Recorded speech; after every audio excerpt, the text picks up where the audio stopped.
안녕하세요. 저는 충청도 시골에서 평생 흙냄새 맡으며 살아온 70대 오애신이라는 사람입니다. 밭두렁이 핀 민들레가 계절을 먼저 알려주고 새벽 닭 울음소리가 알람처럼 들려오는 곳이 저희 세상이지요. 어느덧 자식 둘을 다 키워서 서울로 떠나보내고 저는 조용한 집에서 혼자 밥을 지어 먹고 풀을 뽑으며 하루를 보내는 게 익숙해졌습니다. 그렇게 세월에 묻혀가는 줄 알았습니다. 그런데 몇 해 전 생각지도 못한 일이 벌어졌습니다. 늘 바쁘다고 피곤하다고 명절에도 얼굴 한번 보기 힘들던 그 막내 아들이 갑자기 회사를 관뒀다고 전화를 해왔습니다. 처음엔 또 무슨 사고를 쳤나 싶어서 가슴이 철렁했지요. 그런데 이 녀석 목소리에 웬 열기가 실려있더라고요. 어머니, 나 아무래도 고향 땅으로 돌아와 아버지처럼 농사 짓고 살다 죽을 팔자인 것 같아요. 한때 귀농바람 불었을 때 진즉 내려가서 했는데 이 지긋지긋한 서울에 무슨 미련이 있다고. 애 핑계 삼아나 있었지 이제 때가 온 것 같아요. 느닷없이 뭐 네가 결정한 거라면 어쩔 수 없는 거지만 잘 생각해라. 농사가 쉬운 게 아니야. 세상에 쉬운 게 어디 있겠어요. 그래도 농사는 땀 흘린 만큼 수확할 수 있잖아요. 일한 만큼 나오는 곳에서 일하며 살아가고 싶어요. 그리고 엄마도 곁에서 모실 수 있고요.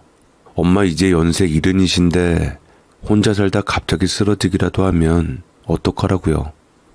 아들은 제 걱정을 해주는 척을 했고 이게 사실은 진심인지 아닌지는 모르겠지만 그래도 썩 나쁜 기분은 아니었습니다. 대체 무슨 바람이 불었던지 아니면 서울에서 무슨 일이 있었던지 귀농을 하겠다. 서울이 아니라 시골이 자기 가족이 살아갈 곳이라고 확신에 찬 말투로 말하는데 저는 말문이 막혔습니다. 이렇게 말한 지 한 달도 채 안 돼서 손주들과 며느리까지 데리고 트럭 하나에 짐을 싣고 진짜로 고향 마을로 내려왔죠.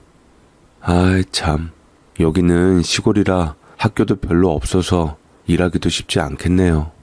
어차피 당신 쉬고 싶어 했잖아. 그냥 푹 쉬고 애들이나 잘 챙겨. 아들이 며느리 불만을 막아버렸고 며느리는 입만 대빨 내밀었습니다. 며느리는 원래 서울에서 기간제 교사로 일하고 있었는데요. 마침 이번 학기까지 계약이라더니 조금 쉬고 싶다고 하더라고요. 그 말 들을 땐 그냥 애들 크는 것도 챙기고 몸도 좀 돌보려나 보다 싶었습니다. 그런데 나중에 슬며시 흘리듯 하는 말에 속내가 보였죠. 아이들도 농어촌 전형으로 대학을 준비해 보려고 겸사겸사 내려온 거더라고요. 이 사람들 계획이 치밀하다고 해야 하나, 얄밉게 똑똑하다고 해야 하나. 처음엔 괜히 기분이 좀 묘했어요. 이 시골 총구석이 갑자기 무슨 전략 거점처럼 느껴지기도 하고 서울로 떠난 자식들이 다시 찾아온 게 순전히 정 때문만은 아닌가 싶어 서운한 마음이 고개를 들기도 했지요. 그런데 말입니다. 살다 보니 사람이 곁에 있다는 건 이유가 어찌 됐든 귀한 일이더라고요. 둘째 형균이 덕분에 적막하던 집에 사람이 드나들기 시작하면서 저희 집에는 아들네 줄 것까지 해줄 반찬도 만들고 밥도 넉넉하게 짓고 웃음소리, 발자국 소리가 돌아왔습니다. 예전에 밥 한술 뜨고 나면 소리 없이 젓가락 놓고 방으로 들어가던 나날이었는데 아침에 일어나면 아들이랑 며느리 손주 볼 생각에 기분이 좋아지더라고요. 이래서 핏줄 하나 보다 라고 생각이 들었습니다. 올해 저는 70이 되었고 사실 자식들 다 떠난 뒤에 남은 생은 고요하게 늙어가겠구나 생각했습니다. 제 둘째 아들 형균이는 어릴 때부터 이 동네 산이고 냇가고 다 발 닿는 곳이니 뭐든 알아서 척척 해냈습니다. 산에 들면 어느 방향으로 가야 샘물이 있는지 해 떨어지기 전에 어디까지는 돌아와야 하는지도 몸이 기억하는 모양이었죠. 그런데 문제는 며느리와 손주들이었습니다. 그 애들 눈에는 이 시골이라는 곳이 세상이 아니라 무슨 낯선 땅처럼 느껴졌을 겁니다. 처음엔 조용한 걸 좋아해서 내려온다더니 막상 와보니 조용하다는 게 불편하다는 말이란 걸 며느리 눈빛이 먼저 말해줬죠. 손주들도 마찬가지였고요. 할머니, 여긴 이렇게 뭐가 휑해요? 그 흔한 편의점도 한참 떨어져야지 있고, 뭐 노는 데도 없고, 학원도 없고, 스터디 카페도 없고, 이런 데서 어떻게 공부하라고. 니들 요새 인터넷 강의 잘 되어 있잖아. 인강 들으면 되지. 괜히 농어촌 입시가 특혜가 있겠어? 기왕지사 농어촌 입시하러 온 거 더 이상 불평하지 말고 살아. 놀 거 없으면 공부에 집중하고 오히려 잘 되었지 뭐. 제 말에 앞서 이 또한 아들이 막아서며 대신 대변을 해주었습니다. 아들의 태도를 보아하니 아무래도 며느리와 손주들 의사에 상관없이 혼자 결정해서 온 건가 싶었습니다. 워낙 며느리를 아끼고 존중하는 아들이었기에 그럴 리 없다고 생각했는데 아들이 불만불평을 다 막아버리는 것을 보면 작정을 한 것 같았습니다. 며느리나 손주의 불편도 당연히 이해합니다. 서울에선 집 앞에 편의점, 조금만 걸으면 백화점, 학원, 영화관, 온갖 것들이 즐비했는데 이곳은 버스도 하루에 서너 번뿐이고 그나마 늦게 나가면 읍내 안에 있는 마트조차 불 꺼져 있을 때가 다반사였습니다. 차 없으면 움직이기 쉽지 않은 곳이죠. 레스토랑이라고 부를 만한 곳도 없고 며느리 입에 자주 오르내리던 브런치니 디카페인이니 하는 단어들은 이 마을에 나의 존재 자체가 없었죠. 5일장이라도 한번 서는 날이면 저는 괜히 더 들떴습니다. 할머니들 앞치마 뒤로 삶은 고구마 봉지가 보이고 누군가는 논에서 갓해온 냉이를 무릎에 안고 흥정하며 웃고 있었으니까요. 그런데 며느리는 시장 입구에 들어서자마자 아이들 손을 꼭 붙잡고선 발끝만 디디고 다녔습니다. 아유, 여기저기서 비린내가 나요. 시골은 왜 이렇게 흙먼지가 많아요? 길도 좁고 화장실도 지저분하고. 입으로 말 안 해도 표정이 다 말해주더라고요. 압니다. 나이 들어 낯선 도시로 가는 게 어렵듯 젊은 사람들도 익숙한 도심을 떠나는 게 그리 간단한 일은 아니니까요. 살던 곳과 너무 다르면 사람은 본능적으로 거부부터 하게 마련이지요. 그걸 또 어른답게 꾹 참고 티 안 내고 견디는 사람도 있지만 제 며느리와 손주들은 아직 그런 나이가 아니었나 봅니다. 그러니 저는 그저 묵묵히 기다리기로 했습니다. 아들이 결정한 거 이들도 어쩔 수 없이 오긴 했지만 언젠가는 이 고장의 흙냄새에도 풀벌레 소리에도 깍두기 냄새가 밴 된장국에도 마음이 열리게 될 날이 올 거라고 믿으면서 말입니다. 막상 그렇게 옆집살이를 시작하고 나니 현균이보다 며느리 수진이하고는 어쩐지 처음부터 결이 안 맞더라고요. 같이 사는 건 아니고 담 하나 사이로 마주보고 사는 집인데도 그 담이 어쩌면 마음의 담벼락보다 높을 수도 있겠다는 생각이 들었습니다. 며느리라고 해도 사실 저는 수진이 얼굴을 명절에나 몇 번 본 게 전부였습니다. 차례상 앞에서 반절만 허리 숙이듯 절하고는 부엌에선 현균이 뒤에 꼭 숨어서 눈치만 보던 모습이 기억의 전부였죠. 특히나 제 앞에서는 말을 아끼는 편이었고 어찌 보면 좀 어색하고 불편해하는 기색이 또렷하게 비쳤습니다. 네네 어머님, 네네 그러시겠지요. 감사합니다. 말끝마다 의식적으로 부자연스럽게 점을 찍는 듯 툭툭 끊기던 인사만 기억에 남아있고 웃음조차 예의로 다듬어진 것 같아 저는 늘 뭔가 거리를 둔 느낌을 지울 수가 없었습니다. 그런데 그 아이가 이제는 매일 아침 제 담 너머에서 설거지 소리, 아이들 꾸짖는 소리, 전화로 친구와 수다 떠는 소리를 내며 살아가고 있으니 참 아이러니한 일이지요. 가까워졌다고 하기엔 더 낯설고 멀어졌다고 하기엔 매일 마주치는 그런 사이. 저도 솔직히 당황스러웠습니다. 그 애가 낯가림이 심한 걸 알기에 일부러 먼저 다가가 이야기를 걸어보려 했습니다. 어느 날 아침에는 된장찌개 좀 덜어다 줬고 어느 날은 와당해서 부추 뜯다가 한 줌 나눠주기도 했습니다. 그런데 고맙다는 말 한마디를 해도 꼭 무언가를 떠밀리듯 짧게 내뱉고는 금세 몸을 돌리더라고요. 그 아이가 불편한 건 알지만 정작 저도 낯설기는 마찬가지였습니다. 며느리라고 해서 속을 털어놓고 살 수 있는 건 아니니까요. 어쩌면 저는 며느리는 자식 같은 거지라는 말을 너무 당연하게 믿고 있었는지도 모르겠습니다.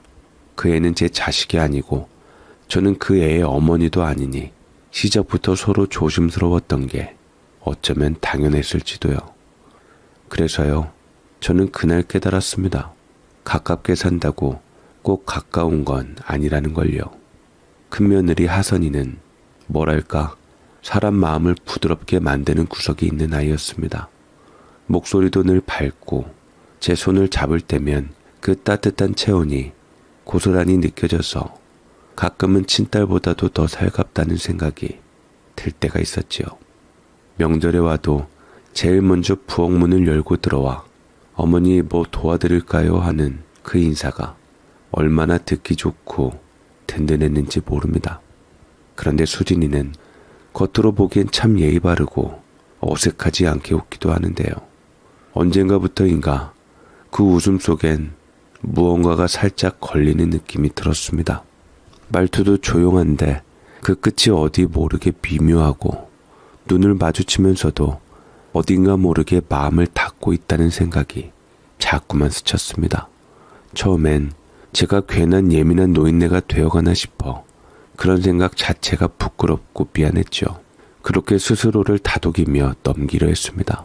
그런데요, 어느 날 정말 우연히 수진이가 친정 쪽 식구들과 통화하는 걸 들은 적이 있습니다. 말투며 웃음이며 그 밝은 기운이 제가 아는 수진이 모습과는 전혀 다른 사람이더라고요. 엄마, 그때 그 식당 진짜 맛있었어. 또 가자 우리. 내가 당연히 사야지. 내가 엄마 딸인데. 목소리에 생기가 가득하고 웃음이 자연스럽게 흘러나오는 걸 보고 있자니 그제야 확실히 알겠더라고요. 그 아이는 저와 있을 땐 늘 자신을 조심하고 있었던 겁니다. 어디까지가 허용이고 어디부터가 침범인지 선을 긋고 그 선을 넘지 않으려 애쓰고 있었던 거지요. 겉으로는 웃고 있지만 그 웃음 속엔 이 이상은 다가오지 마세요라는 조용한 경고가 담겨 있던 겁니다. 그걸 느낄 때마다 마음이 조금씩 저릿해졌습니다. 지금 생각해도 수진이는요, 효심이 참 깊은 아이입니다. 그건 인정합니다. 친정 쪽 부모님께는 늘 꼼꼼하게 챙기고 생신이면 명품 가방에 고급 한우 세트, 호텔 뷔페 예약까지 빠지는 법이 없더라고요. 그 모습 보면서 참 착하구나, 효심 깊은 딸이네 싶기도 했습니다. 그런데 이상하게도 그 따뜻한 손길이 우리 쪽으로는 한 번도 건너오질 않더라고요. 명절에 내려오면요, 몇만 원짜리 시장 상품권 한 장, 그것도 봉투도 없이 쓱 내밀며 어머님 쓰세요 하고 돌아섭니다. 그때 느껴지는 건 선물보다도 마치 이 정도면 됐지요 라는 눈빛이었습니다. 한두 번이면 그러려니 했는데 해가 거듭될수록 그 차이가 너무 극명해서 가슴 한켠이 서늘해졌습니다. 사람이 뭘 그렇게 다 받고 살겠습니까? 명품이 아니라도 좋고 호텔 식사도 필요 없지요. 그저 마음이 실린 한마디 따뜻한 손길 하나면 충분했는데 그걸 주지 않으니 자꾸 마음에 스며든 바람 같은 허기가 참기 힘들었습니다. 되려 현균이는 저 몰래 와서 엄마 요건 내가 준비했어요 하며 귤 한 상자, 따뜻한 옷 하나 챙겨주곤 했습니다. 그런데 그럴 때마다 수진이 눈치는 어찌나 빠른지 현균이가 뭔가를 내미는 순간 슬쩍 다가와서 엄마만 챙기냐? 우리 새끼들도 좀 챙겨라 하는 식으로 말하며 슬며시 가로채는 겁니다. 그걸 보고 있자니 마음이 무너진다기보다 참 씁쓸했죠. 내가 무슨 욕심이 많아서 그러는 것도 아니고 어디다 대고 비교하고 자랑질하겠다고 그러는 것도 아닌데 그저 내 자식이 나를 생각해주는 그 마음 하나도 못 내보이게 하는 건 왜일까? 그러면서도 저는 입을 꼭 다물었습니다.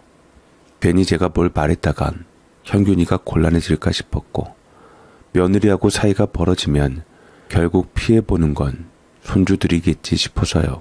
아들 부부만 잘 살면 됐다. 내가 참자. 그냥 내가 참고 넘기면 된다. 그렇게 스스로에게 수없이 되뇌며 마음을 눌러왔습니다. 사실 그게 쉽지는 않았습니다.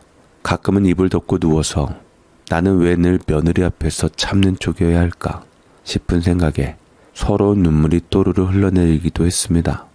그 이유는 분명히 있었습니다. 그날은 어버이날이었고 이사 오고 처음 맞이하는 명절 같은 날이었습니다. 아침부터 하늘이 맑게 열리고 볕은 따사롭고 바람은 팔소매 사이로 살살 스며들어 오는 게 꼭 누군가가 제 등을 슬쩍 다독여주는 것 같았어요. 그래서인지 괜히 기분이 들뜨더라고요. 그날따라 5일장이 선다고 하길래 평소보다 서둘러 집을 나섰습니다. 시장에서 손주들이 좋아하는 구운 등갈비도 한 봉지 사놓고 갓 데쳐낸 두릅이랑 봄동, 달래까지 바구니에 담으며 혹시라도 형균이나 아이들이 들르진 않을까 하는 마음이 저도 모르게 커졌던 것 같습니다. 기대라는 게 원래 그렇잖아요. 말은 안 해도 가슴 어딘가에 숨어 있다가 괜히 손에 뭘 더 들게 하고 발걸음도 가볍게 만드는, 집에 돌아와 국을 끓이면서도 자꾸 창문 쪽을 돌아보게 되고 문소리만 나도 벌떡 일어나 내다보게 되더라고요. 그렇게 마음을 반쯤 들고 주방과 거실을 오가는데 수진이한테 전화가 왔습니다. 그 순간 괜히 심장이 조금 빨리 뛰었습니다. 혹시 애들이랑 같이 들르겠다는 전화인가? 아님 형균이랑 꽃이라도 사왔나? 그런 기대가 스멀스멀 올라오니 휴대폰 화면에 뜬 이름만 봐도 반가움이 먼저 앞섰지요. 저는 얼른 전화를 받았습니다. 어머니, 잠깐 얼굴 좀 뵈려고요. 곧 갈게요. 그 말을 들었을 때 저는 순간 마음이 두근거렸습니다.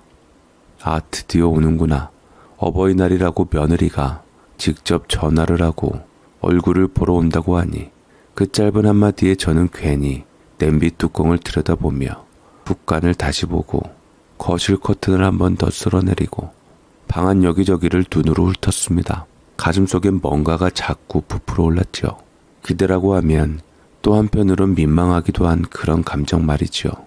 그런데 생각해보니 지금 아들이랑 손주들이 있을 시간이 아닌데 그럼 며느리 혼자 오겠다는 건지 의아해서 저도 모르게 되묻게 되었습니다. 근데 지금 오겠다고? 하고 되묻자 수진이 말하더군요. 네, 오늘 민주 아빠는 서울에 볼 일이 있어서 가서 밤 늦게 온다 했고요. 애들은 학교 갔는데 시험 성적이 좀 안 나와서요. 기분 전환 삼아 저녁에 외식하려고요. 그 말을 듣는 순간 저는 어딘가 살짝 걸렸습니다. 그래도 어버이날인데 식구들이 다 같이 모여 우리 집 밥이라도 먹는 줄 알았는데 외식이라는 말이 조금 낯설게 들렸지요. 그래, 이것도 나 생각해 주느라 그런 거겠지. 나 힘들까봐. 그래서 속으론 반가워서 받아쳤습니다. 나는 괜찮다. 비싼데 무슨 외식을 해. 그냥 집에서 적당히 해먹으면 어떻겠니? 내가 이것저것 준비하려는데. 저는 되려 자식들 생각해 준다고 그렇게 말한 것이었지만 며느리의 어이없다는 말투를 보며 그건 제 착각이라는 것을 곧 알게 되었습니다. 수진이의 외식은 저와 함께하는 자리가 아니었고 아들 없는 틈을 타 아이들 기분 전환도 할 겸 자기들끼리 시내에 나가 먹겠다는 뜻이었더라고요. 그래서 그 전에 저한테는 잠깐 얼굴만 보고 간다는 말이 던져진 것이었고요. 저는 그날 애초에 품었던 기대가 툭 끊어지는 소리를 제 안에서 분명히 들었습니다. 전화를 끊고 나니 괜히 가슴이 허전하고 어깨가 축 내려앉더라고요. 며느리가 혼자 온다 하니 괜히 불편할 것 같고 내심 이럴 바엔 차라리 안 오는 게 낫지 않나 싶은 마음이 들 정도였습니다. 그래서 조심스럽게 말했어요. 그럼 안 와도 괜찮은데 나중에 형균이랑 손주들이랑 시간 맞을 때 같이 오너라. 그래도 어버이날인데 어떻게 그래요? 누구 식구 얼굴 하나 봐야지 남들한테 욕도 덜 먹지. 전해드릴 것도 있으니 들을게요.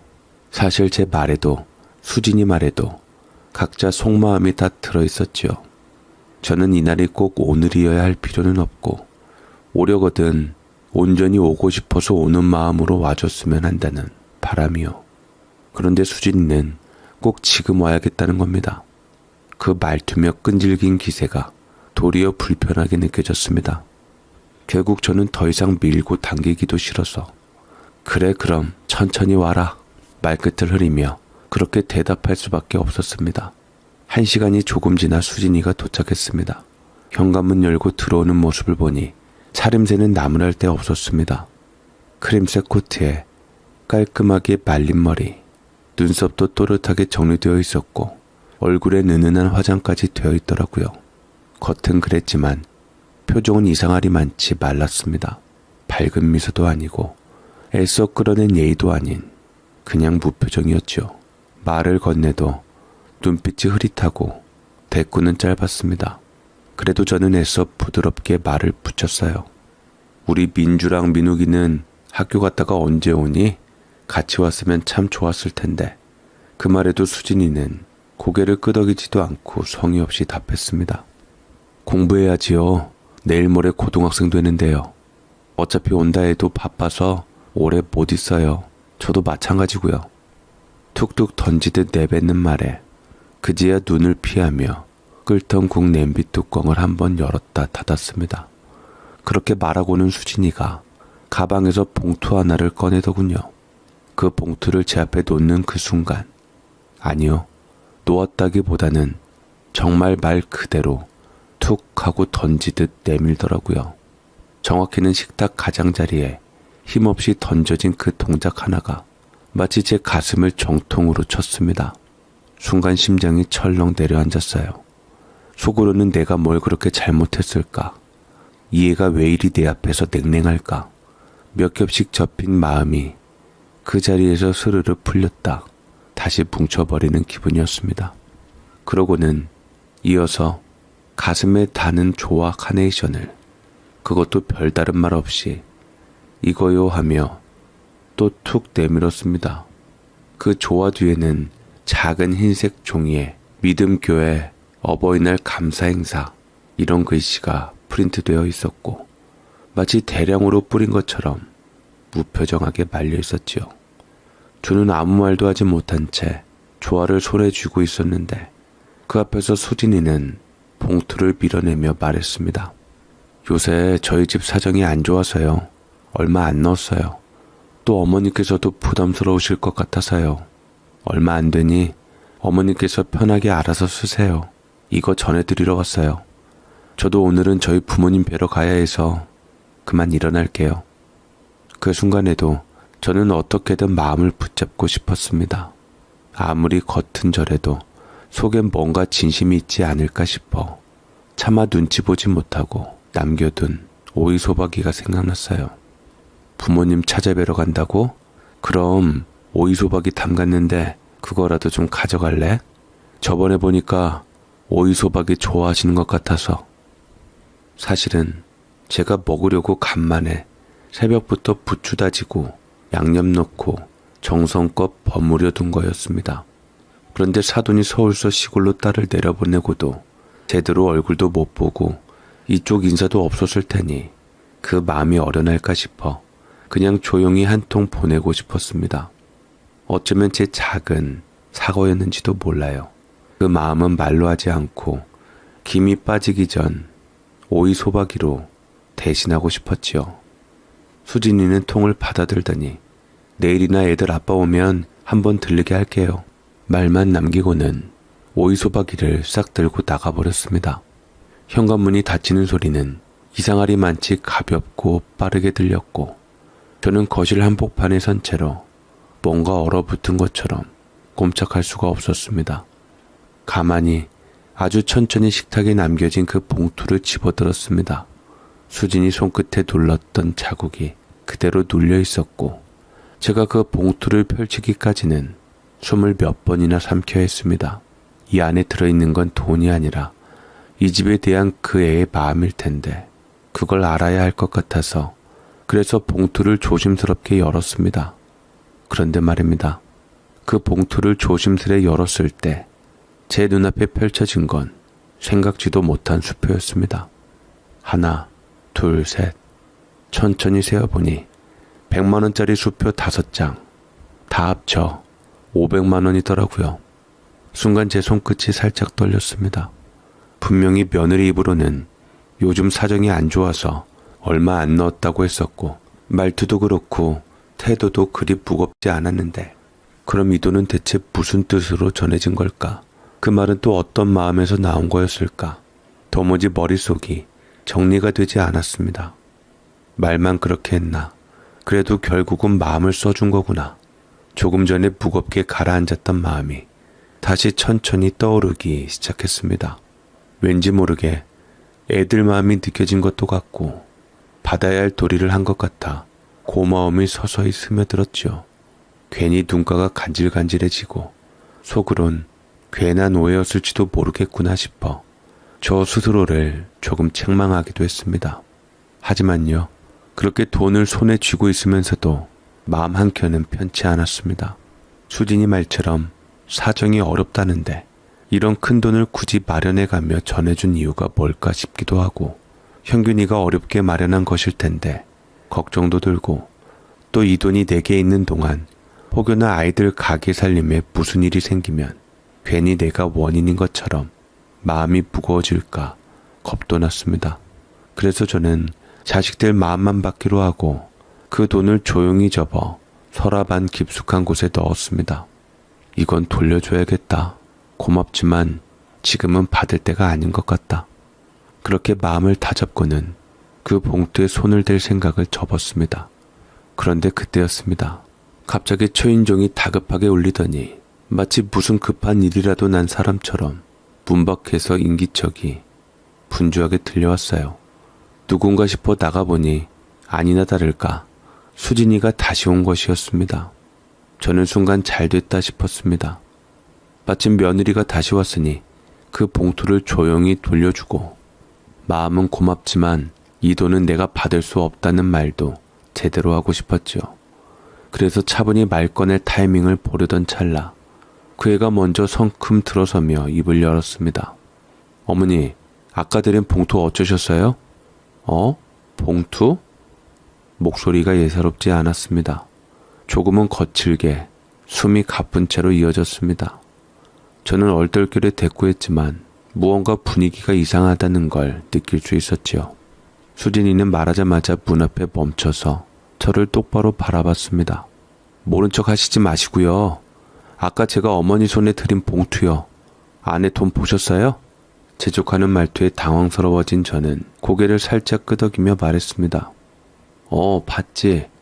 그렇잖아도 말하려고 했는데 웬 돈을 그렇게 많이 넣어놨어? 얼마 안 된다길래 정말 얼마 안 되는 줄 알았는데 500씩이나. 그러자 수진이는 얼굴빛이 확 달라졌습니다. 입술을 꾹 다문 채 한치 망설임도 없이 말했습니다. 얼른 그거 다시 내놓으세요. 뭐? 제 입장에서 저도 모르게 되물었지요. 며느리의 목소리는 점점 더 예민해졌습니다. 가져가시려고 입 싹 닦으시려고 했어요? 얼마 안 된다고 했는데 500 드렸으면 이상하다고 생각하셨어야죠. 그 말에 저는 더 이상 말을 잇지 못하고 멍하니 수진이 얼굴만 바라봤습니다. 그렇긴 해서 나도 일단 서랍에 넣어놨는데 됐고요. 얼른 주세요. 그리고 이거 가져가세요. 이게 진짜 어머니 거예요. 제 말이 끝나기도 전에 수진은 한 손을 내밀며 말했습니다. 그러면서 가방에서 새 봉투 하나를 꺼내 제게 내밀었습니다. 며느리는 이번엔 흰색 봉투 하나를 조심스럽게 내밀며 이게 진짜 어머니 거예요. 아까 그건 아니었어요. 그거 다시 주세요. 하고 말했습니다. 저는 상황이 얼떨떨했습니다. 아니 방금 전에 나눈 말들이 뭐였는지도 헷갈릴 지경이었고 바뀌었다는 말이 무슨 뜻인지도 순간적으로는 잘 이해가 되지 않았습니다. 하지만 수진이 눈빛이 워낙 단호하고 급박해 보여서 일단은 서랍 속에 고이 넣어둔 그 회색 봉투를 꺼내 건네주었고 그 바람에 저는 며느리가 내민 새 봉투를 얼떨결에 손에 쥐게 되었습니다. 봉투를 주고받은 후 수진이는 급히 발길을 돌리려다 현관을 나서기도 전 손에 들고 있던 핸드폰이 울리기 시작했습니다. 벨소리가 거실에 맑게 퍼졌고 그녀는 발걸음을 멈춘 채 숨을 잠깐 고르더니 한쪽 어깨에 핸드백을 걸친 채 전화를 받았습니다. 엄마, 지금 나가. 나 근데 좀 늦을 것 같아. 목소리는 아까보다 부드럽고 당황한 기색 속에서도 어딘가 익숙하게 풀어지는 기색이 느껴졌습니다. 그게 엄마한테 줄 봉투랑 바뀌어서 부랴부랴 다시 바꾸느라고 버스를 놓쳤어. 다음 차까지 기다려야 할 것 같아. 어버이날인데 미안해. 금방 갈게. 그 말이 제 귀에 들어오는 순간 그제야 모든 상황이 퍼즐처럼 맞아떨어졌습니다. 아, 그 500만 원이 든 회색 봉투는 저를 위한 게 아니라 수진의 친정 어머님께 드릴 예정이었던 것이었고, 저는 단순히 실수로 다른 사람의 마음을 엿보게 돼버린 셈이었죠. 며느리는 결국 그 바쁜 와중에 제게 제대로 된 인사 한마디 없이 휴대폰으로 친정엄마와 통화하며 발을 돌려버렸습니다. 문간 앞에서 금방 갈게라는 말만 반복하다가 손에 들고 있던 회색 봉투는 다시 자기 가방 속에 넣어버리고 제게 내민 흰색 봉투는 그저 툭 하고 제 손 위에 올려두고는 뒤도 안 돌아보고 나가버렸습니다. 현관문이 닫히는 소리는 그날따라 유난히 꽝 크게 울렸고요. 그 소리에 저는 괜스레 움찔하며 거실 한가운데 멈춰선 채 한동안 꼼짝도 하지 못했습니다. 손에 남겨진 그 봉투가 이상하리만치 차갑게 느껴졌고 그 안에 무엇이 들어있을까 싶어 조심스럽게 다시 열어보았습니다. 그 안에는 낡고 여기저기 접힌 5만 원 지폐 한 장이 덩그러니 들어있었습니다. 참 단출하더군요. 겉봉에는 어버이날이라는 글씨와 작게 붙은 꽃 스티커가 붙어 있었지만 그 속엔 그 어떤 마음의 온기도 흔들림도 느껴지지 않았습니다. 오히려 서늘했습니다.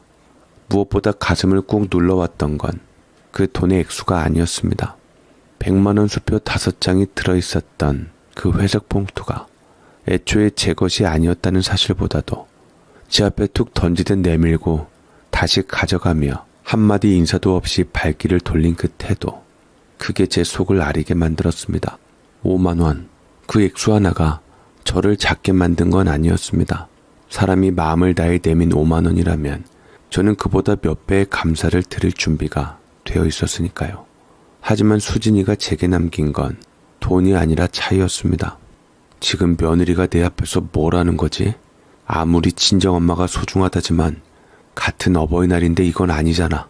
그 생각이 목구멍까지 올라왔지만 그땐 그냥 꾹 참았습니다. 내가 무슨 말을 한다 한들 혹여 형균이가 이 사실을 알게 되면 괜히 가정에 불화라도 생기지 않을까 싶어서요. 어버이날이었고 햇살은 여전히 환히 비치고 있었지만 제 마음속은 어찌나 서늘하고 답답하던지 집안에 혼자 앉아 있는 것조차 숨막히게 느껴졌습니다. 그래서 늘 그랬듯 마을 노인정으로 발걸음을 옮겼습니다. 길을 걷는 내내 바람이 스쳐갔지만 그날따라 그 바람도 마음속 울적함을 씻어주진 못하더라고요. 노인정에 들어서니 익숙한 얼굴들이 하나둘 보였고 자식들 안 찾아온 몇몇 어르신들이 부침개 부치느라 손에 반죽을 붙이고 계셨습니다. 밀가루 냄새와 부침개 타는 기름 냄새가 뒤섞인 그 공간이 평소에는 푸근하게 느껴졌었는데 그날따라 뭔가 허전한 구석이 있더라고요. 그 중에서도 한영의 언니, 저보다 1살 많으신데 어쩐지 제 마음을 먼저 알아본 듯한 표정으로 다가왔습니다. 앞치마를 허리에 느슨하게 두른 채 노릇노릇하게 붙여진 부침개를 접시에 옮기다가 제 얼굴을 힐끔 보더니 낮게 웃으며 한마디 하시더라고요. 어머니 걱정된다고 충청도까지 내려온 자식이 있는데 어버이날 얼굴이 왜 죽상이야? 눈치 빠른 영애 언니는 제 얼굴만 보고도 무언가 있구나 싶었는지 부침개를 뒤집던 손을 멈추고 조용히 제 옆에 앉더니 말없이 제 옆구리를 슬쩍 밀더라고요. 그 따뜻한 손끝에 괜히 눈물이 났지만 꾹 삼키고는 숨을 한번 깊게 들이마신 뒤 방금 며느리와 있었던 일을, 그 마음속에 맺혔던 속상함을 하나하나 꺼내어 털어놨습니다. 말하는 내내 눈을 피하지도 못하고 말끝이 흐려질 땐 숨소리만 남아 조용히 방을 맴돌았습니다. 그 얘기를 다 듣고 난 영애 언니는 말도 안 된다는 듯 고개를 몇 번이고 젓더니 결국 한숨을 표하고 길게 내쉬며 이렇게 말하더라고요. 친정엄마한테는 500을 주고 너한테는 5만 원을 줘? 아니, 카네이션 값도 안 되는 돈이야 그건. 그게 실수냐 아니냐를 떠나서 그 액수 차이가 뭐야? 그건 차별이지. 아주 못된 것 같으니. 영희 언니는 그렇게 말하면서도 손으로 부침개를 접시에 하나씩 옮겨 담고 있었는데 기름 묻은 뒤집개를 쥔 손이 마치 내 마음을 대신 눌러주는 것 같았습니다. 어버이날인데 그게 뭐냐? 정작 시어머니 앞에서 인사도 없이 나가? 그거 그냥 무시하는 거야, 무시. 말끝마다 혀를 찌릿하며 분을 삭히질 못했습니다. 그때였습니다. 바로 옆에서 조용히 듣고 있던 2살 아래 동생이 내려가 팔을 슬쩍 거두며 조용히 듣고만 있다가 한마디 툭 던졌습니다. 설마 아들 모르게 그렇게 했겠어? 아들도 다 알고 있겠지. 차라리 꼴 안 보는 게 낫지. 아주 언니가 못 볼 꼴을 봤네. 아유, 우리 언니 수명 줄으면 어떡해. 스트레스 받아서. 그러고는 한번 비죽었더니 심상한 제 얼굴을 보며 덧붙이더라고요. 하여튼 며느리란 것들은 다 문제라니까. 그래서 요즘 애들이 딸 낳으려고 하잖아. 아들은 이미 글렀어. 하며 쓴소리인지 위로인지 모를 말을 내뱉더군요. 그 말을 듣고도 저는 말이 안 나왔습니다. 뭐 하나 틀린 말은 없어 보이는데 그걸 인정하려니 가슴이 막혀오고 다 뱉어낸 속은 오히려 더 시큰하고 허전하기만 했습니다. 기분이라도 좀 가라앉히려고 갔던 노인정인데 부침개도 목에 걸리고 누군가의 조언도 푸념도 아무 위로가 되지 않았습니다. 입안은 기름진데 마음은 더 헛헛하고 다 씹지도 못한 채 부침개 한 조각 접시에 내려놓고 말이지요. 그렇게 어버이날이 그렇게 흘러가고 저는 조용히 하루를 마무리했습니다. 그런데 문제는 다음날 또 찾아왔습니다. 수진이가 다시 왔습니다. 이번엔 손에 이것저것 바리바리 싸들고 나타났는데 겉보기엔 다 고급스럽고 번듯한 포장들이었습니다. 어디 백화점 식품관에서나 볼 법한 투명 뚜껑에 영문이 빼곡히 써진 스티커들이 붙어있고 봉투도 크림색 쇼핑백이라 손에 들고 있으면 체면이 서는 그런 것들을 들고 왔더라고요. 이거 드셔보세요. 어제 제대로 못 챙겨드린 것 같아서요. 이게 뭔데? 뜯어보시면 깜짝 놀라실 거예요. 며느리는 그렇게 말하며 건네는 말투는 어색하지 않았지만 그 안에 담긴 음식은 어딘가 이상했습니다. 뚜껑을 열어보니 기름막이 표면에 껴있고 고기 반찬엔 이미 마늘이 둘러붙은 흔적, 야채 무침은 숨이 죽고 가장자리가 마르기 시작한 상태였습니다. 가장 마음에 걸렸던 건 한 접시엔 젓가락 자국까지 남아있었던 겁니다. 누가 봐도 먹다 남은 음식을 그럴싸하게 포장해 다시 들고 온 거였습니다. 저는 아무 말도 하지 않았습니다. 그저 그 접시들 사이를 조용히 정리하며 속으로는 수없이 많은 말을 삼켰습니다. 전날 친정엄마랑 이런 음식 먹었냐? 저도 모르게 나온 말이었습니다. 포장을 열어본 순간 그 기름기며 눅눅함, 거기다 어설프게 다녀간 젓가락 자국들에 속이 더부룩하게 차오르더군요. 수진이는 그 말에 아주 태연하게 대답했습니다. 네, 그런데 저희 어머니께서 입이 짧으셔서 많이 못 드셨어요. 어머님께서 주신 오이소박이를 더 좋아하셨어요. 유명한 레스토랑 가서 젓가락질 몇 번 하시고는 거의 안 드셨거든요. 거의 손도 안 댄 것들도 많아요. 그런데 너무 비싼 코스 요리라 너무 아깝기도 하고 그래서 포장해와서 어머니 한번 드셔보시라고 가져왔지요. 그 말을 들으며 저는 순간 참으로 충격적이게도 하늘이 무너지는 기분이었고 이 아이가 지금 뭘 어떻게 생각하고 있는 건가 싶었습니다. 정말 몰라서 그러는 걸까? 아니면 알면서도 이 정도면 됐다고 생각하는 걸까? 도무지 그 속을 알 수가 없더군요. 물론 그 음식들 중엔 포크도 안 된 게 있었겠죠. 코스 요리라는 게 하나하나 나오니 어쩌면 몇 가지는 그대로 남았을 수도 있습니다. 하지만 그건 중요한 게 아니었습니다. 이미 입을 댄 음식, 그것도 내 자식이 아니라 사돈 어르신이 먹다 남긴 걸 포장해서 내게 건넸다는 그 행동 하나가 저는 차마 넘길 수가 없었어요. 그 어떤 맛 좋은 음식도 씻고 기름기 돌고 다른 사람 입 다녀간 걸로 바뀌면 그건 더 이상 선물이 아니라 처리물이 되지 않습니까? 저는 차분한 말투로 하지만 분명한 어조로 말했습니다. 괜찮다. 네 마음만 받으마. 이런 건 다시 가져가거라. 음식 하나하나를 다시 봉지에 담아 내밀며 제 손끝은 차가워졌고 가슴 속에는 며칠 묵은 감정들이 더 이상 눌러지지 않은 채 끓어오르기 시작했습니다. 그리고 결국 그동안 꾹꾹 참아왔던 말이 제 입에서 툭 튀어나오고 말았습니다. 수진아, 근데 말이다. 너 내가 그렇게 만만하냐? 일반적인 상식으로 아무리 손 안 댄 거 코스 요리라고 하더라도 네 친정엄마가 시켰다가 안 먹은 음식을 내게 가져올 수가 있어? 그 말이 입 밖으로 나오는 순간 제 목소리가 떨리는 걸 저도 느꼈습니다. 억누르려던 감정이 더는 가라앉지 않았고 그동안 쌓이고 눌렸던 서운함이 그 한마디에 다 실려버린 겁니다.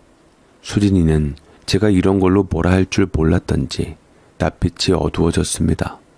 저는 얘기 꺼낸 김에 다 시원하게 조근조근 엎질러 버리기로 했습니다. 사돈이 남긴 음식이 아까우면 너나 싸가서 먹지. 지금 내 앞에 가져와서 그게 뭐하는 짓이야? 너 이렇게 하는 거 우리 형균이도 아냐? 나중에 네 애들이 너한테 똑같이 그러면 너 같으면 어쩔 거냐? 수진이는 당황하는 듯 보였지만 곧 표정이 싸늘하게 바뀌며 한 발 앞으로 나서서 말했습니다. 깊이 생각하지 않았어요. 저는 그냥 음식이 아깝기도 하고 어머니 한번 드셔보시라고 가져온 건데 왜 그렇게 화를 내세요? 어머님 언제 이때 아니면 언제 이런 거 드셔보시겠어요? 뭐라고? 맞잖아요. 시골에만 거의 계신 분이 이런 거 드실 기회가 쉽게 오겠냐고요. 내친 김에 어머님 생각해서 가져온 건데 어머니야말로 제가 친딸이었어도 어머니 제게 그러시겠어요? 그 말이 마치 제 가슴팍에 돌을 던지는 것 같았습니다. 아무리 무심히 던진 말이라 해도 그 안에 깔린 의도가 고스란히 느껴졌습니다. 너 그게 지금 무슨 뜻이냐? 언제 이때 아니면 이런 거 먹어보겠냐고?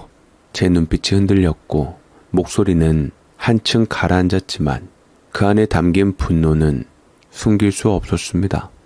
저는 며느리를 붙잡아 최대한 감정적으로 안 내비치려고 꾹 참고 얘기를 이어갔습니다. 어버이날이라고 네 친정엄마는 레스토랑에 모셔가서 코스 요리에 수표 5장 챙겨드리면서 나는 이렇게 사돈이 먹다 남긴 거 얻어먹는 사람이라는 거야? 이게 그 차이라는 거냐? 수진이는 한숨을 푹 쉬며 제가 답답하다는 듯 작게 고개를 흔들며 말했습니다. 아니 제 말은 그게 아니라 멀리 사시니까 그런 거잖아요. 단순히 그거예요. 복잡하게 생각하지 마세요. 잘못했다고 반성이라도 했으면 아 정말 몰랐구나. 이렇게까지 기분이 나락으로 가진 않았을 겁니다. 하지만 잘못한 것을 알면서도 끝까지 저 잘났다고 우기는 수진 앞에 그 순간 저는 더 이상 참을 수 없었습니다. 멀리 살아도 서울로 데려가서 밥 한 끼 사드리려면 안 되는 일도 아니잖아. 너 진짜 그러는 거 아니다 수진아. 사람 마음이 아무리 그래도 그건 아니야. 내가 뭘 바라서 이러는 줄 알아? 단 한 번이라도 나도 소중하다는 대접을 받아보고 싶은 거야. 수진은 한동안 입을 다물고 있다가 결국 고개를 획 돌리며 말했습니다. 저는 제가 뭘 그렇게 잘못했는지 모르겠네요. 그리고는 도리어 더 큰 숨소리를 내며 현관으로 향해 문을 벌컥 열고 그냥 나가버렸습니다. 신발 소리는 굳이 조용할 생각도 없었던지 쿵쿵 울려 퍼졌고 현관문이 닫히는 소리는 정말 그날따라 유난히 컸습니다. 저는 말도 못한 채 거실 한가운데 서서 닫힌 문을 멍하니 바라보았습니다. 그렇게 며느리가 가고서 저는 한동안 꿈자리도 뒤숭숭하고 신경 쓰여 잠 한 잠 못 자서 늘 쾌하니 힘들었죠. 그 덕분에 그리도 안 빠지는 살도 빠지기는 했는데 영 신경이 쓰였습니다.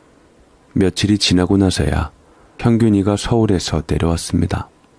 대문을 들어서는 그 아이 얼굴을 보는 순간 마음 한켠이 저릿했습니다. 그래, 그래도 내 자식은 형균이가 맞구나 하는 생각이 저도 모르게 올라왔습니다. 형균이는 들고 온 쇼핑백을 식탁에 놓더니 미안한 듯 말했습니다. 엄마, 제가 늦었지요. 여기 떡 좀 가져왔어요. 서울서 줄 서서 사는 집인데 검은깨 인절미가 아주 고소하대요. 하며 쇼핑백에서 곱게 포장된 떡 상자를 꺼내 제 앞에 내밀었습니다. 자라보고 놀란 가슴, 소뚜껑 보고 놀란다고. 트라우마가 참 무서운 건지 아들도 그랬을까봐 서둘러 포장을 풀어보니 확실히 정성스럽게 만든 티가 났고, 무엇보다도 며느리가 가져온 그 남은 음식처럼 어디서 흘러온 흔적 같은 건 보이지 않았습니다. 그냥 먹어보시라고 사왔어요 하는 순수한 마음 하나가 전해지는 느낌이었죠. 저는 안심이 되어 고개를 끄덕이며 말했습니다. 그래, 고맙다. 잘 먹으마. 검은깨는 내가 좋아하는 거다. 그 말과 함께 제 마음속에 잠시나마 고운 미소 하나가 피어올랐지만 그 며칠 전 수진이와의 일이 머릿속에서 사라지질 않았습니다. 그녀가 남긴 말투, 행동, 태도 하나하나가 떡처럼 차분하게 식은 지금까지도 제 마음속에서는 여전히 덜덜 끓는 무언가로 남아있었죠. 그래도 저는 형균이 앞에서는 꺼내지 않기로 마음먹었습니다. 혹여 그 말이 아들 귀에 들어가면 괜히 아들 부부 사이에 틈만 만들까 싶어서요. 그런데 그 순간 형균이가 조용히 쇼핑백 안쪽을 다시 뒤적이더니 또 다른 작은 봉투 하나를 제게 건넸습니다. 이거 어머니도 하나 가지세요. 형균이가 내미는 봉투를 받으며 저는 말없이 고개만 끄덕였습니다. 괜히 말 한마디 섣불리 꺼냈다가 속에 숨겨놨던 감정들이 줄줄이 흘러나올까 봐서요. 하지만 형균이는 말을 멈추지 않았습니다. 제가 포장을 다 뜯기도 전에 먼저 말을 하더라고요. 이번 어버이날 때 아내가 장모님 명품백 사라고 500만 원을 줬더라고요.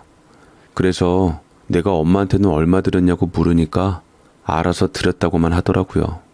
근데 뭔가 그게 너무 찜찜해서요. 엄마도 평생 명품백 하나 못 가져보셨잖아요. 그래서 제가 속상해서 명품백은 아니어도 백화점에서 백 하나 괜찮은 걸로 하나 샀어요. 그 말을 듣는 순간 제 속에서 무언가가 조용히 내려앉는 것 같았습니다. 아들의 말을 듣고 더 빨리 뜯어보니 제법 근사한 모양의 핸드백이 나오더라고요. 이것을 골랐을 아들의 마음이 생각이 나 며느리에게 받은 서러움이 덩달아 다시 생각이 나면서 눈물이 찡했습니다. 이 아이 마음 하나라도 알아줘야겠다 싶어 저도 입을 열었죠. 아, 그 500이 명품백 사라고 준 돈이었구나. 500짜리 아니어도 나는 이 가방이 예쁘다. 고맙다 형균아. 형균이는 제 말을 듣고 고개를 살짝 기울이더니 조심스레 물었습니다. 어머니, 500 그거 알고 계셨어요? 며느리가 그날 실수로 사돈 줄 봉투랑 내 거랑 바꿔서 줬었거든. 형편 어렵다고 해놓고 웬 돈을 이리 많이 넣었나 싶었는데 나중에 보니까 잘못 준 거였더라고. 그래서 내 몫으로 5만 원 잘 받은 거 서랍 속에 넣어놨다. 뭐라고요? 엄마한테 5만 원을요? 그 말을 들은 형균이 얼굴은 순식간에 굳어졌습니다. 입술이 부르르 떨리더니 곧 표정이 험악하게 일그러졌고 손바닥으로 식탁을 탁 하고 짚으며 벌떡 일어섰습니다. 그러니까 수진이가 장모님 줄 봉투를 엄마한테 줬다고요? 그리고 다시 가져갔다고? 목소리는 점점 격앙됐고 그 말투에는 명백한 분노가 실려 있었습니다. 그동안 몰랐던 일들이 퍼즐처럼 맞춰지는 순간 아들은 숨을 고르지도 못한 채 말했습니다. 아, 그럼 제게 전화를 하셨어야죠, 엄마. 저 진짜 몰랐어요. 형균이 말끝에 담긴 억울함이 너무나 또렷해서 저는 결국 서랍 속 깊이 넣어두었던 그 얇디 얇은 봉투를 꺼내 아들에게 건넸습니다. 그리고는 며느리가 툭 던져두고 간 교회 행사 조화 카네이션까지 함께 내밀었죠. 아들은 봉투를 받아들고 한참을 가만히 있다가 속을 열어 확인하고는 얼굴이 굳어졌습니다. 그 안에 들어있는 5만 원 한 장을 꺼내준 손끝이 미세하게 떨리더군요. 진짜 이 여자가 해도 너무하네. 그 말은 형균이 자신에게 하는 말 같기도 며느리에게 하는 말 같기도 했습니다. 저는 일부러 낮은 목소리로 눌러 말했습니다. 됐다. 너무 뭐라 하지 마라. 자기 엄마 생각하고 싶은 마음은 어느 며느리든 다 똑같지 않겠냐. 그 말에 형균이는 고개를 푹 숙였다가 조용히 한숨을 내쉬며 말했습니다. 아무리 그래도요, 저는 진짜 몰랐어요. 게다가 그걸 대놓고 바꿔갔다는 것도 참 엄마가 얼마나 기가 막혔겠어요. 됐다니까. 나는 이제 괜찮아졌어. 정말이다. 말은 그렇게 했지만 속으로는 그 괜찮다는 말이 진짜 괜찮아지기까지 얼마나 많은 시간과 체념이 필요했는지 아들만은 몰랐으면 좋겠다는 생각이 쳤습니다. 암튼 사돈 어른하고 식사는 잘하고 왔냐? 민주랑 민영이 많이 보고 싶어 하셨을 텐데 가끔 올라가서 좋은 시간 가져라. 며느리한테는 서운하지 그래도 사돈한테는 아무 감정 없다. 그랬더니 형균이가 머뭇거리다가 툭 내뱉든 말하더군요. 장모님도 더했으면 더했지 덜하진 않아요. 호의를 권리로 아시는 분이셔서 오이 소박이 가져다 드렸더니 기왕 사돈에게 대접하는 거면 갈비나 해산물 같은 걸 줘야지 오이값 쌀 때만 그런 걸로 생색낸다고 하시더라고요. 그 말을 듣는 순간 제 속이 쿡 찔리는 것처럼 시큰해졌습니다. 그래, 내 정성이 그렇게 비춰졌다면 어쩔 수 없지 뭐. 주는 마음과 받는 마음이 같으면 좋겠지만 안 같을 수도 있지 않겠냐. 말은 그렇게 했지만 그 말 안에 담긴 씁쓸함이 내 얼굴의 주름보다 더 깊게 남아가는 걸 저는 누구보다 잘 알고 있었습니다. 하지만 더는 말을 이어가고 싶지 않았습니다. 저는 아들이 준 가방을 조심스럽게 이리저리 살펴보다가 결국 조용히 받아두기로 마음먹었습니다. 명품은 아니라더니 실은 보기보다 훨씬 고급스러웠고 무엇보다 아들이 제 마음을 위로해주고 싶어서 자기 손으로 골랐다는 그 진심이 느껴져서 그것만으로도 제겐 명품이나 다름없었습니다. 이거 참 쓸만하겠네. 색도 고급지고 곱다. 입꼬리를 살짝 올려 보이며 말하니 형균이는 잠깐 숨을 고르는 듯 보였지만 여전히 표정에 능어리가 가득했지요. 그날 이후로도 형균이는 내내 씩씩거렸습니다. 특히 더 마음에 걸렸던 건 최근 수진이가 자기 카드를 써서 장모님 댁 가전제품을 몽땅 교체해드렸다는 거였습니다. 글쎄 장모님한테는 냉장고며 세탁기며 에어컨까지 다 바꿔줬어요. 그런데 엄마한테는 왜 그런 마음 하나 못 써요? 이게 가당한 일입니까?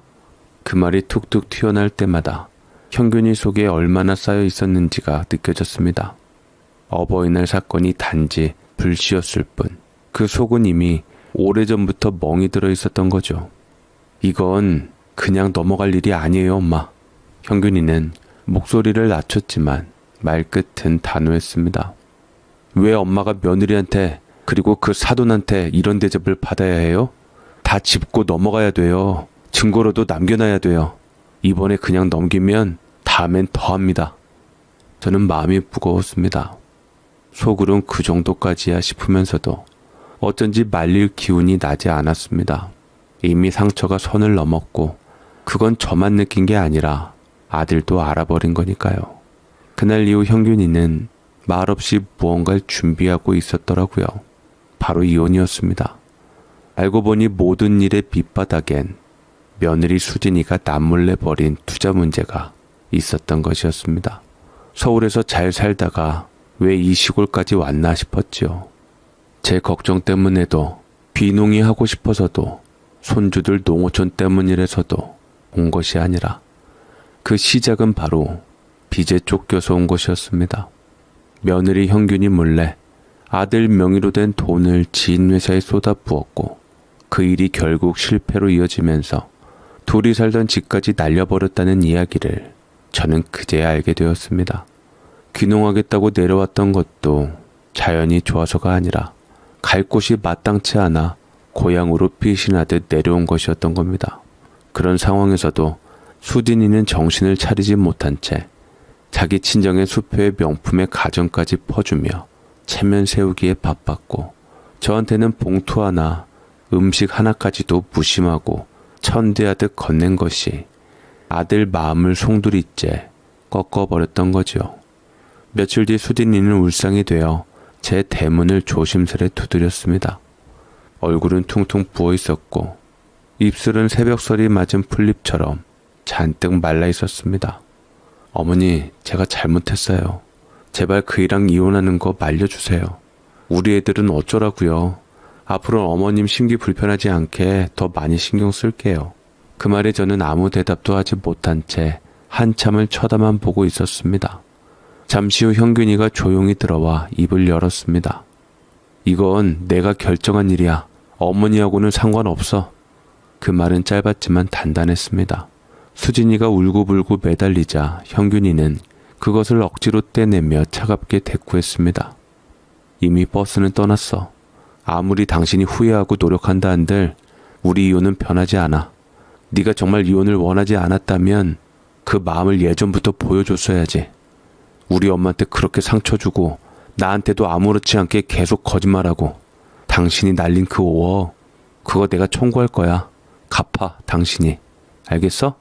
수진이는 처음엔 억울하다는 듯 몇 마디 변명하려 했지만 형균이의 눈빛이 워낙 단호하니 결국 말끝을 흐리며 고개를 떨궜습니다. 가족회의처럼 모두가 앉아 조용히 숨죽이며 앉아있는 그 자리에서 수진이는 제 앞에 무릎을 꿇고 고개를 숙이며 정식으로 사과했습니다. 어머님, 정말 너무 죄송합니다. 제가 너무 무심했고 진심으로 반성하고 있어요.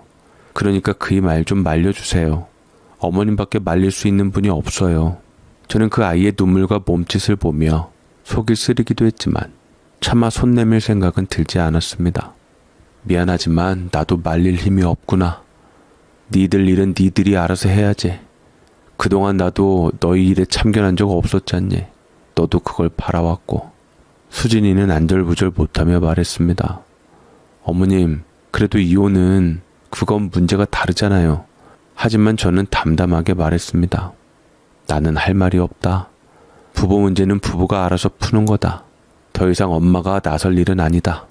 그렇게 며느리 앞에서는 단호하게 말했지만 속으로는 가슴이 또 하나 무너지는 기분이었습니다. 밤이 깊은 뒤 저는 아들에게 조용히 말했습니다. 형균아, 내 말 잘 들어라. 네가 내 일 때문에 화내준 것은 고마우나 이혼이라는 게 쉽게 내릴 결정은 아니야. 너무 감정에 치우쳐서 후회하는 일 만들지 말고 아이들도 생각해보고 혹시라도 돌아설 여지가 있으면 조금만 더 생각해보면 어떻겠니? 그 말을 들은 아들은 오랫동안 말이 없었습니다.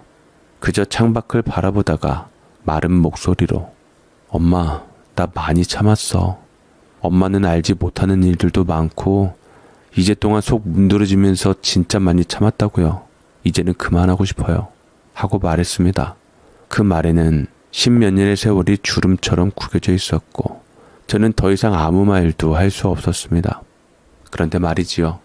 결국은 진짜 가족을 이어주는 건 사랑도 명분도 아닌 아이들이라는 걸 그때 처음 알게 되었답니다. 평균이와 수진이의 이혼이 기정사실처럼 흘러가던 어느 날 그동안 아무 말 없이 부모의 다툼을 지켜보던 손주들이 드디어 입을 열었습니다.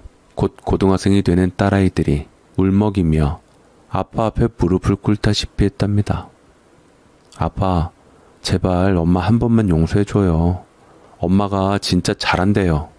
이제 돈도 함부로 안 쓴다고 했고 할머니한테도 잘하고 아빠한테도 정말 잘할 거라고 약속했어요.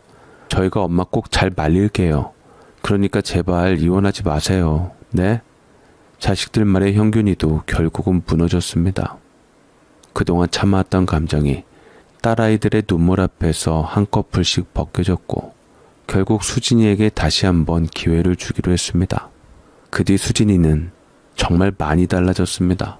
그날 이후부터 가끔씩 저희 집을 조심스레 들르기 시작하더니 차츰차츰 마음을 여는 모습을 보여주더라고요. 처음엔 어색했지만 시간이 갈수록 그 아이 손끝에 담긴 진심이 조금씩 느껴졌습니다. 그리고 얼마 전 그날이 마음에 많이 걸렸는지 수진이가 직접 시장에서 카네이션 꽃다발을 사와서는 제 손에 꼭 쥐어주었습니다. 어머님, 제가 핫딜로 호텔 뷔페권 하나 구매했어요. 조만간 서울 나들이 갈 때 꼭 같이 가요. 그땐 진심으로 죄송했어요. 하면서 말끝을 흐리더라고요. 저도 그 순간에는 마음을 다잡고 웃으며 말했습니다. 아니다. 네 입장에선 나름대로 생각해서 그런 거였을 테니 그때 내가 좀 더 어른스럽게 가르쳐줬어야 했는데 오히려 내가 미안하구나. 그 말에 수진이는 얼굴이 사과처럼 새빨개지더니 더 이상 아무 말도 못하고 화제를 돌리더라고요. 제가 돈 열심히 모아서 그때 저희 친정어머니께 사드렸던 그 명품백 어머니께도 똑같은 걸로 사드릴게요. 진짜 약속드려요. 그 말에 저는 그저 잔잔히 웃으며 말했습니다. 고맙구나. 그렇지만 나는 명품백 같은 거 필요 없다. 그저 마음만으로도 충분하단다. 그날 이후로도 수진이의 태도는 눈에 띄게 달라졌습니다. 명절이든 평일이든 시댁을 친정처럼 챙기려는 마음이 느껴졌고 제가 불편한 건 없는지 먼저 살펴주는 모습도 보였죠. 그리고 손주들, 그 아이들이야말로 이번 일을 겪으며 가장 조용히 가장 깊이 성장한 존재들이었습니다. 요즘은 아침마다 제 옆에 와서 꼭 이렇게 말합니다. 할머니 이젠 걱정 마세요. 엄마도 정말 많이 달라졌어요. 저희가 잘 보고 있어요. 그러니까 저희 믿어주세요. 다신 할머니께 그런 실수 안 하게 할게요. 그렇게 말하며 웃어주는 그 얼굴을 보고 있으면 저도 모르게 눈시울이 붉어집니다. 한쪽에선 시큰하고 또 한쪽에선 따뜻한 것이 올라와 마음을 뭉클하게 적시더군요. 어쩌면 이번 일은 저희 가족에게 아주 큰 사건이자 전환점이었습니다.